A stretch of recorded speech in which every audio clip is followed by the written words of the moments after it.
somewhere over the rainbow. And here we are back in my studio, Hofstrasse 10, in 97070 Germany, where you can write to me anytime. I'm giving away free CDs. I don't know why, but I have the feeling that I better do it before no one owns a CD player anymore anyway. I remember the first CD I made, we actually made an LP. Let me get that. Can I hold your horn? No, I got it, Sean. An LP, because we weren't sure whether or not this new CD stuff was really going to make it. This is my first LP. And we made also a music cassette. So it was an LP, a music cassette, and a CD. And I made it for the radio mission in Stuttgart. We used to send, this was back in, I think I recorded a lot of this back in '88. We were sending it over to East Germany because we were really worried that the East Germans weren't getting any Christian music and dialogue. And so basically they paid for this recording. Rundfunkmission Stuttgart. Radio Mission Stuttgart. They don't exist anymore, but that's not the point. The CD and the whole idea of a CD, I think it was actually with German brass that we started doing the first digital recordings. Because you have to do a digital thing to make a CD in the first place. And it was something new. And one of the first digital recordings that was ever made, I was playing first trumpet in the Bamberg Symphony Orchestra, and we did Tchaikovsky's Fourth Symphony, or Fifth. Tchaikovsky's Fifth Symphony. Yeah, it must have been Tchaikovsky's Fifth Symphony, with Gary Bertini conducting. And yeah, this was very early on in my Bamberg time. I think it must have been in 1981. Enrique Crespo was playing first trombone, and Wolfgang Gag was playing first horn. This was the original core of German brass, us three. We were a trio.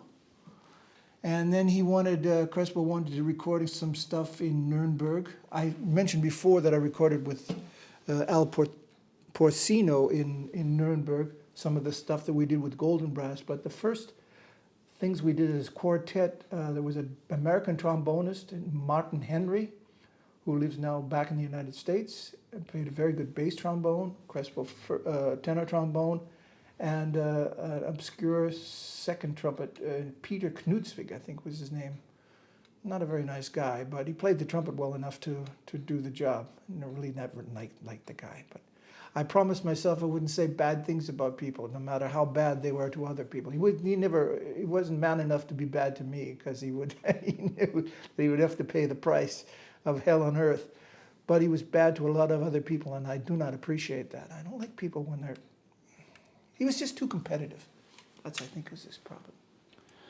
And sometimes when you're competitive, you tend to forget that there are such things as respect for other people.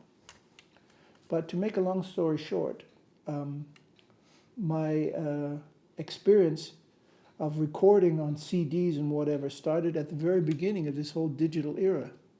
And it's very difficult to explain that. I mean, this recording here, we were still using Ravox tape recording. Sean, will you stop playing with the thing and just, Sorry. it's bugging the hell out of me. Just hold on to it. Ravox, reel-to-reel recordings. And a cut would actually be a cut. They would take a scissors and they would cut, and you would cut and put two, and they'd tape it together, and it was like lick 'em, stick 'em, kind of thing. A little star in your book and whatever. Strange world. So now we're at a digital age where you have to have a logarithm to figure out how it is that you work your own telephone. Right? I don't know what to say more than things have changed a lot since I started doing this back in 1982, 81. So, and it's almost 40 years now. But it's amazing what speed things have developed, really incredibly. But I just wanted to come back to this trumpet da caccia a little bit more. Son, the mouthpiece that I gave you is what I usually use when I play this trumpet. Can I just use that for a second here? Yeah. That's actually my mouthpiece I gave you. Sure.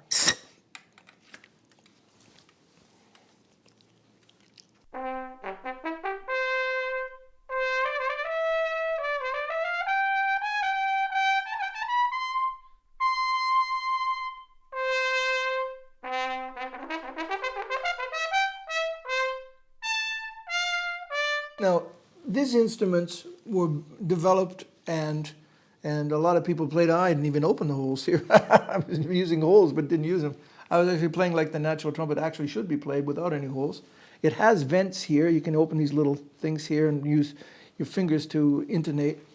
But after you've played natural trumpet for a while, you don't really need this because you start to intonate automatically and play the intonation automatically by the air pressure and the tongue position.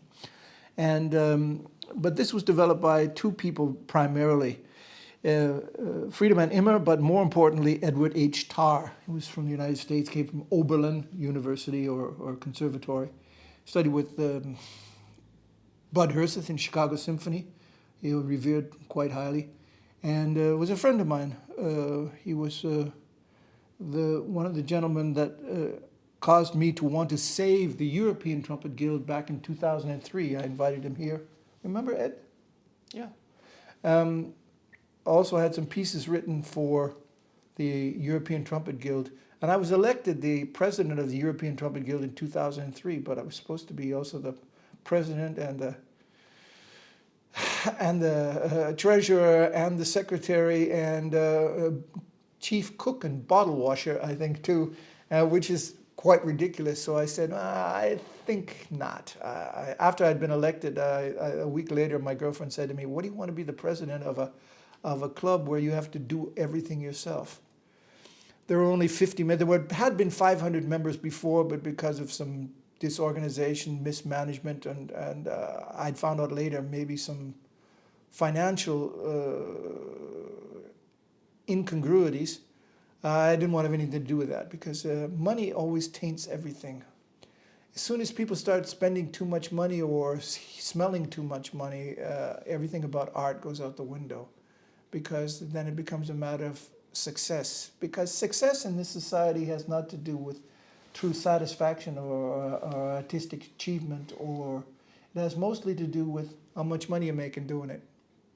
That's why somebody is so completely immoral and for me, without any true human attributes of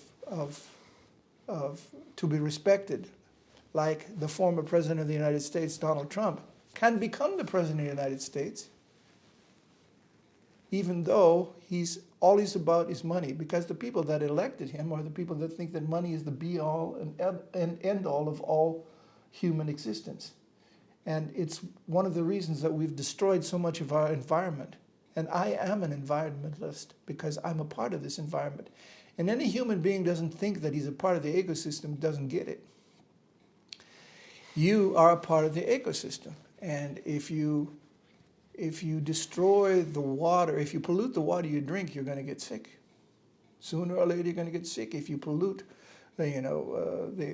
if you poison the animals that you eat, or the grains that you eat, or vegetables that you eat, you're going to get sick. If you pollute the air that you breathe, you're going to get sick. And that's just reality. So part of the reason I want to do these YouTubes is to once in a while say something that has to do with reality. And reality is that who gives a shit if you can play the trumpet if you can't breathe? Who gives a shit if you can play double high C on the trumpet if you never can play a simple, beautiful melody in the middle range that makes people want to hear and listen to what you do? You know, in 1976, I was studying in Philadelphia at the Curtis Institute, and Mason Jones, who had been 45 years solo horn in the Philadelphia Orchestra, said to me, "Hey, Richard, you don't want to play too high on the trumpet. The trumpet sounds best in the middle range." This happened to be the year that Rocky was coming out and Maynard Ferguson was playing all these high notes, and everybody was all zazzed out about going to fly high now and whatever. And Maynard I have the greatest respect for, and genius, musically, but not only playing the trumpet. It's not only playing high, it's stupid. He was just a genius, just generally. He knew the temper of the time and could play really very dramatic and intensive music. And anybody that's ever played the trumpet has got to have respect for Maynard Ferguson. If you go onto YouTube, you can even hear some YouTubes of him from 1950. Really quite amazing. Quite amazing. Live on the Ed Sullivan Show.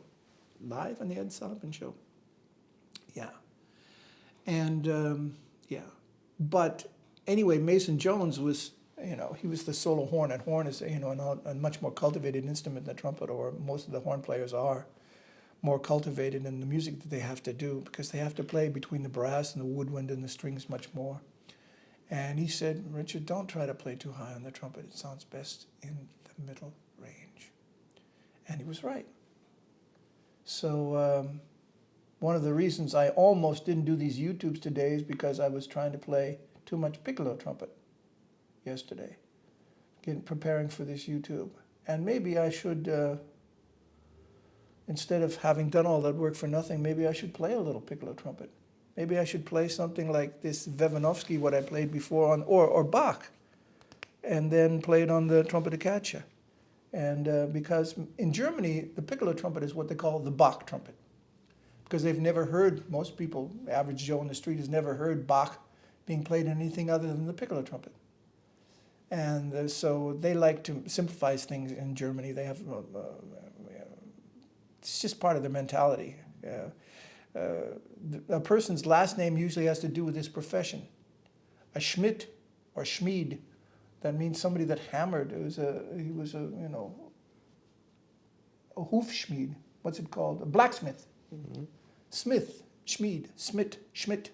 It all has to do with their profession. And so the Germans like to, call a person as Sean Schmidt, Sean the Schmidt, from the family of the Schmieds, from this family of the blacksmiths. And but it's not only German, of course. Steuart, my last name's Stewart or the Steuermann, the person that sits on the rudder and steuers. What is steuer? What is the Stuarts were the exchequers of the early kings of Scotland, Robert the Bruce. And after that lineage died out, then the Stuarts became the kings of Scotland. Did you know that? Did you know that, Sean? So actually, they were the finance ministers and finance exchequer, they say in England, of that time. So a name has an importance. But to get back to what I was trying to say about the Bach trumpet, this is the Bach trumpet. And I'm going to be playing something in the next YouTube where I play the piccolo trumpet, which the Germans call the Bach trumpet, and this right after, the same piece, for you to hear yourself the difference. Thanks for listening, and I hope it was somewhat entertaining this time. Maybe I talk a little bit less next time and play a little more. So I'll see you next time by The Man with the Horn, number 26.